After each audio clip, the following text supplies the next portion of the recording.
దీని ఎఫెక్ట్ ఎక్కువైనట్టుంది, తగ్గించండి. పైన ఎల్లో కలర్ కంప్రెసర్ అని ఒకటి చూడండి, అది పెంచండి. ఇప్పుడు కంప్రెస్ అవుతుంది. హల్లెలూయా. వెంటనే నన్ను కౌగిలించుకొని కంగారు పడబాక. పెద్ద పెద్ద మినిస్ట్రీ డైరెక్టర్లు ఉన్నారు ఒక అడవి ప్రాంతంలో. ఇంత ఎత్తున కట్టు ఉంది, ఏంటిది మెషలాగా. ఆ పైన ఉన్నాము. అక్కడ ఉన్న వాళ్ళందరూ ఇంటర్నేషనల్ మినిస్ట్రీ డైరెక్టర్సే. వాళ్ళ మధ్యలో నేను ఒక్కడిని చిన్నవాడిగా ఉన్నాను. వెనక నుంచి కౌగిలించుకొని కంగారు పడబాక, బాధపడబాక, నేను నిన్ను తిరిగి తీసుకెళ్తాను సువార్తకు అన్నాడు దేవుడు. హల్లెలూయా. కానీ నీకు 2 సర్టిఫికెట్లు ఇస్తా. ఒకటి కేంబ్రిడ్జ్ యూనివర్సిటీ, 2 ఆక్స్ఫర్డ్ యూనివర్సిటీ. 3 సంవత్సరాలు వెయిట్ చేయి. 3 సంవత్సరాల తర్వాత నేనే తీసుకెళ్తాను అని చెప్పాడు. 3 సంవత్సరాలల్లా తీసుకెళ్తాననే సమయానికి నాకు పెళ్ళయింది. చర్చి కట్టాను. 3 సంవత్సరాలల్లా 21 ఏళ్ళు 21 సంవత్సరాలు వెయిట్ చేశా. పిల్లలు పెద్ద అయిపోయారు. ఇంకా 2-3 ఏళ్లలో పెళ్లిళ్ళు చేయాల్సిన పరిస్థితి. దేవుడు నన్ను పిలిచి పోయిన సంవత్సరం, నీ సమయం ఇక ఆసన్నమైంది, ఇక నువ్వు బయలుదేరు అని అన్నాడు. ఆకాశంలో పెద్ద స్వరము, అయ్యా నన్ను వెళ్ళమంటావా ఇంకా ఎదురు చూడమంటావా అని అడిగా. ఇంకా ఎదురు చూడొద్దు, నువ్వు వెళ్ళు అని అన్నాడు. అప్పటికి ఇప్పటికి తేడా ఏంటంటే, అప్పుడు నాకు 21 ఏళ్ళ అనుభవం లేదు, ఇప్పుడు అనుభవం ఉంది. అప్పుడు నాకు కంప్యూటర్ నాలెడ్జ్ లేదు, ఇప్పుడు ఉంది. అప్పుడు నాకు స్వస్థతలు ఎలా చేయాలో తెలియదు, ఇప్పుడు తెలుసు. అప్పుడు నాకు ప్రవచనం ఎలా, ఏంటి జరగబోయేది ఎలా గ్రహించాలో తెలియదా. ఇంత ట్రైనింగ్ ఇచ్చి దేవాతి దేవుడు ఇప్పుడు కదలమని అన్నాడు. కాబట్టి ఏం జరిగితే జరుగుతుంది. నేను కరెక్ట్గా 5 నిమిషాల లోపే నేను మినిస్ట్రీ రిపోర్ట్ని నేను సబ్మిట్ చేస్తాను. దేవునికి లెక్క అప్పగించాలి. నెంబర్ 1 మినిస్ట్రీ రిపోర్ట్స్లో భాగంగా ఒకటి పరిచర్య పేరు mission Christ for every one. Reinhard Bonnke Christ for all nations అని పెట్టాడు. యేసుక్రీస్తు అన్ని దేశాలకు ప్రభు అని. మన ఇండియన్ గవర్నమెంట్ నేషన్స్ అనేది ఒప్పుకోదు అని తెలిసింది కాబట్టి క్రైస్ట్ ఫర్ ఎవ్రీ వన్, యేసుక్రీస్తు ప్రతి ఒక్కరి కోసము ఉన్నాడు, జాతి కుల మత వర్గ ప్రాంత భేదము లేకుండా అని చెప్పటం. అందులో భాగంగా చర్చి పరిచర్య Holi church of burning stones. మనమందరము సజీవమైన రాళ్ల వలె సజీవమైన మందిరంగా కట్టబడుచున్నాము అన్న పేరు దేవుడి పేరే పెట్టాము. దానిలో భాగంగా ఇప్పటి వరకు ఇక్కడ పరిచర్య చేరడం జరిగింది. ఇంకొకటి గుంటుపల్లిలో మనకు పిలుపు అయితే ఉంది, అక్కడ పరిచర్య చేయడానికి స్థలం లేదు. ప్రార్థన చేయండి, ఇక్కడ అక్కడ పరిచర్య బాగా జరగాలని. ఇంకొకటి వచ్చేసరికి Mission Christ for Everyone gospel crusades, సువార్త మహాసభలు. ఎక్కడికి వెళ్ళమంటే దేవుడు అక్కడికి వెళ్ళటము, సువార్త పరిచర్యను జరిగించడము. ఆ దగ్గరలో ఏ చర్చి ఉంటే ఆ చర్చి కూడా రక్షించబడి వెళ్ళిపోవడమే. ఎక్కడ మనం చర్చెస్ కట్టము. రాబోయే సంవత్సరంలో కనీసం 12 మీటింగ్లు పెట్టాలని నేను ఆశతో ఉన్న గాస్పెల్ క్రూసైడ్స్. సువార్త బోధించినప్పుడు ఎవరి నుంచి ఏ రూపాయి ఆశించడం కానీ, స్వస్థతల కోసం కానీ, ప్రార్థన కోసం కానీ, we never expect anything from them. ఎవరి నుంచి ఏమీ ఆశించము. ఉచితంగా పొందితిరి, ఉచితంగా ఇయ్యుడి, అంతే. ఎవరైనా మీకు ఇస్తే తీసుకోండి, పెడితే తినండి, లేకపోతే లేదు. కాబట్టి వెళ్ళాలని ప్రార్థన చేయండి. తప్పకుండా దేవుడు ఆ కార్యక్రమాన్ని జరిపిస్తూ ఉంటాడు. ఇంకొకటి వచ్చేసరికి ఇది ఎడ్యుకేషనల్ సంబంధించి ఆమ్నిషన్ spoken English academy, Bible college ఒకటి స్థాపించాలని నాకు ఆశ ఉంది. దేవుడు ఎంతవరకు ముందుకు తీసుకెళ్తే అంతవరకు వెళతాను.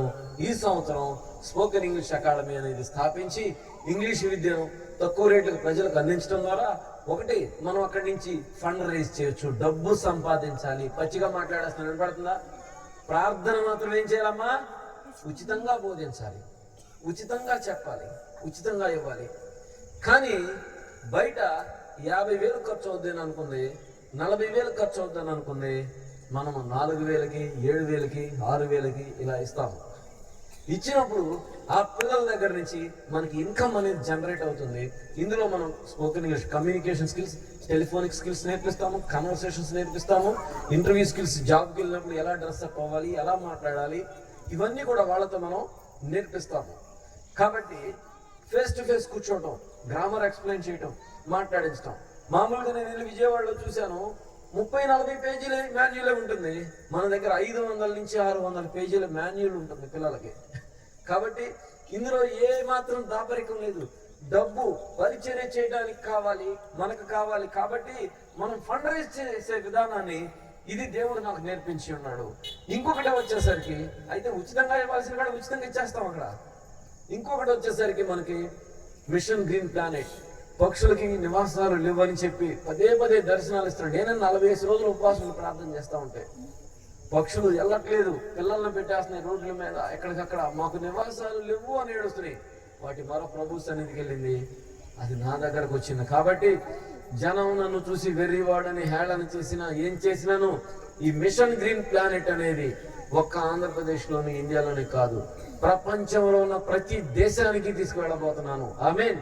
నేను వెళ్ళకపోయినాను అవేర్నెస్ ప్రోగ్రామ్ లో కండక్ట్ చేయమని ఎవరో ఒకరికి ఇవ్వబోతూ ఉన్నాను.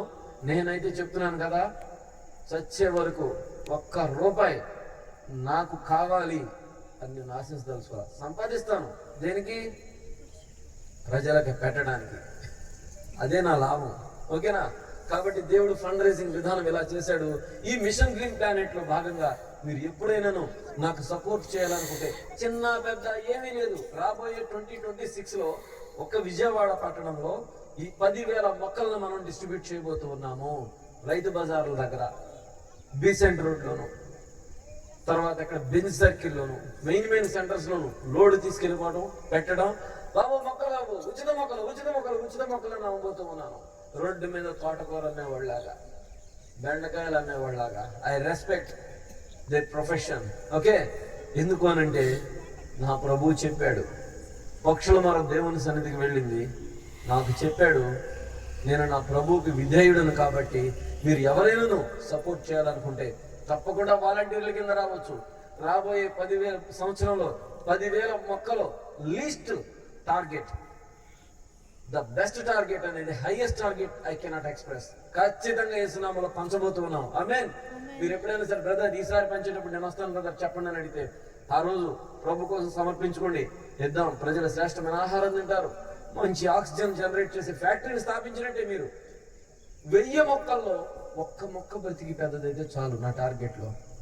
అందుకోసమే ఇంత మనం చేసేది. ఈ రోజు కూడా ఇక్కడ పెట్టాము, మొక్కలు తీసుకొని వెళ్ళొచ్చు. రాత్రి మీరు తెలుసు కదా, చాలా రకాల మొక్కలు ఉన్నాయి, దాదాపు 16 రకాల మొక్కలు ఇక్కడ ఉన్నాయి. జీడిమావిళ్ళని అంటే క్యాష్యూ తీసుకొని వెళ్ళండి. నెక్స్ట్ వన్, లాస్ట్ వన్ వచ్చేసరికి నేను క్లోజ్ చేస్తూ ఉన్నాను, అగాపే స్టోర్స్. ఇది ఓన్లీ ఎర్నింగ్. దీని యొక్క భారం ఏంటంటే, నా తల్లి నన్ను, నా అక్కని పోషించడానికి పని లేక నానా అవస్థపడింది. మొగరాయుడులాగా చెంగు దోపుకొని, చేత్తో ఇస్త్రీ పెట్టి పట్టుకొని ఈ రోడ్డు మీద ఫస్ట్ అక్కడ స్టార్ట్ చేసింది. ఈ రోడ్డు ఎక్కింది, ఈ రోడ్డు నుంచి అవతలకి వెళ్ళింది, అక్కడి నుంచి సెంటర్కి వెళ్ళింది. కాబట్టి నా తల్లి యొక్క కష్టం ప్రపంచం అంతటికి కావాలి, ఒక యోధురాలు. ఆమేన్. దానికి నేను తీసుకున్న నిర్ణయం ఏంటంటే, నా కంటికి కనబడిన వాళ్ళకి ఎవరికి ఉద్యోగం లేదని కానీ వ్యాపారం లేదని కానీ బాధపడకూడదు. 2 స్కీములు పెట్టుకున్నాను ఇందులో. ఒకటి, నీ చదువేంటి, నీకు ఏ టైప్ ఆఫ్ ఉద్యోగం కావాలి, నేను వెళ్ళి మాట్లాడి నీకు ఉద్యోగం ఇప్పిస్తాను. నువ్వేమీ ఇవ్వద్దు, శుభ్రంగా తిని బతుకు. కానీ నా తల్లి ఏడ్చినట్టు నువ్వు ఏడవకూడదు. నీ పిల్లలను పెట్టుకొని ఆకలి నిన్ను భయపెట్టకూడదు, తెల్లారితే ఏం తిందావా అని. నెంబర్ 2, వ్యాపారాలు పెట్టించడం. నేనే పెట్టుబడి లేదంటే చిన్న వ్యాపారమే, పెద్ద చేసే స్థానం నా దగ్గర లేదు. పెద్దది వచ్చినప్పుడు పెద్దది కంపెనీలు పెట్టిద్దాం. పెట్టుబడి పెట్టి అందులో వాళ్ళకి పని కల్పించి ఆ జీతం వచ్చే విధంగా మనీ రేజ్ చేయటం. అది కాయలు అమ్మటమైనా, పూలు అమ్మటమైనా, బియ్యం అమ్మటమైనా, ఏదైనా సరే. ఎప్పుడైతే వాళ్ళకి సమృద్ధిగా జీతం వచ్చి వ్యాపారం నేర్చుకొని ఇది నేను రన్ చేసుకుంటాను అని అంటే, అమ్మా నీకు పెట్టిన పెట్టుబడి ఇందులో నుంచి ఇప్పుడు దాకా నువ్వు జీతంలో తీసుకున్నావు, నువ్వు తీసుకున్న జీతాన్ని మీదట ఏం చేయాలంటే తిరిగి ఇచ్చేసాయి. నువ్వు ఇస్తే ఇంకో వాళ్ళకి పెట్టుబడి పెడతారు. 10,000 అయిందనుకో, ఆ 10,000 రూపాయలు వాళ్ళు వాయిదా రూపాయలు ఇస్తూ అక్కడ జీతం తీసుకుని బతుకుతారు.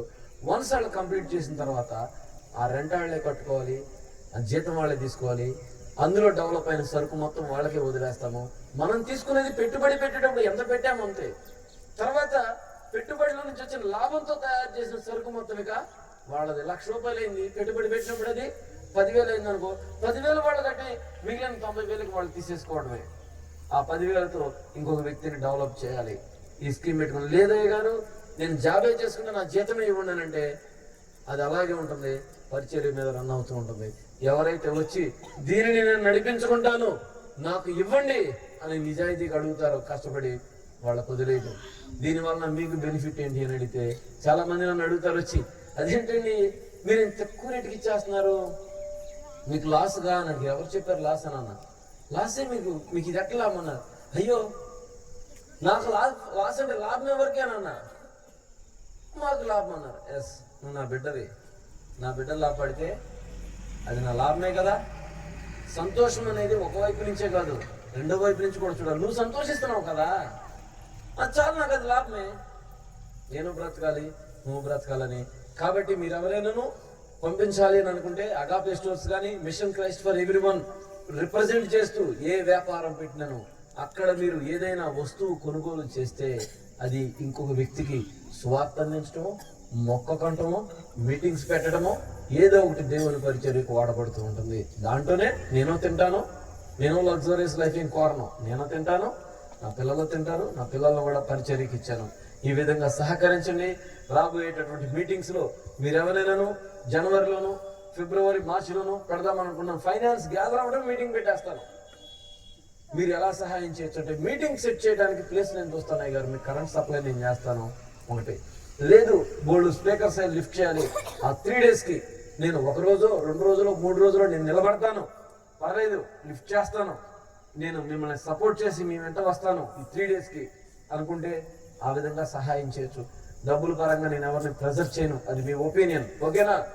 ఈ విధంగా సపోర్ట్ చేసి కానీ తిరిగి వచ్చి ఇక్కడ చేరే వరకు మీరు బలంగా నిలబడితే నేను చేయగలనని సంతోషిస్తూ ఉన్నాను. మన మధ్యలో ముఖ్య స్పీకర్ గారు ఉన్నారు. ఆయన గారు వాక్యాన్ని అందించడానికి ముందుగా ఫ్రాంక్ స్కూల్ నుంచి వచ్చినటువంటి స్టూడెంట్స్ మనకి యాక్షన్ సాంగ్ పెర్ఫామ్ చేస్తారు. ఆ తర్వాత church choir team, Holi church of burning stones choir team song represent చేసిన తర్వాత, చిన్న ప్రేయర్ చేసిన తర్వాత వాక్యాన్ని అయ్యగారు మనకి బోధిస్తారు. ఓకేనా? అందరం కూడా ప్రార్థన పూర్వకంగా ముందుకు వెళ్దాం.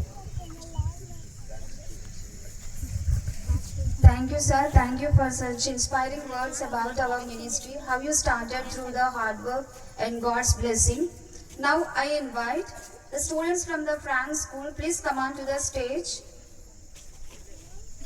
and present the action song. Please welcome them with warm round of applause.